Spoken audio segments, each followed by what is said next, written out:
Buongiorno e ben ritrovati con una nuova edizione del TG Flash di Neo Sicilia.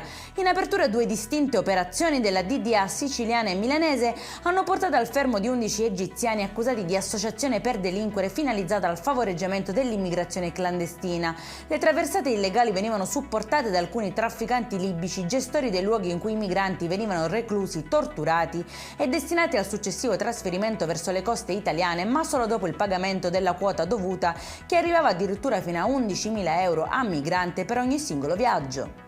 Un 72enne ha preso a martellate il fratello e poi l'ha lasciato riverso a terra, con ferite al capo e una copiosa fuoriuscita di sangue. È successo a Vittoria nel Ragusano, dove un'apparente lite banale per una gestione di una proprietà privata ha rischiato di trasformarsi in tragedia. Identificato l'aggressore, è stato portato in carcere e dovrà rispondere di tentato omicidio aggravato. Giornata nera invece per gli automobilisti catanesi sulla tangenziale, completamente paralizzata dall'alba per via di un violento scontro tra un'auto e un camion avvenuto nei pressi dello svincolo di Mister Bianco. Fortunatamente non si registrano feriti, ma i due mezzi sono rimasti bloccati nel mezzo della carreggiata con pesanti ripercussioni sul traffico. Ci spostiamo adesso nel Trapanese, dove un giovane di 17 anni ha preparato dei biscotti utilizzando della sostanza stupefacente e poi li ha offerti alla mamma, che, inconsapevole degli ingredienti usati dal figlio, ne ha mangiati due e dopo aver accusato forti dolori è stata portata in ospedale. Il minorenne è stato arrestato e collocato in comunità di recupero.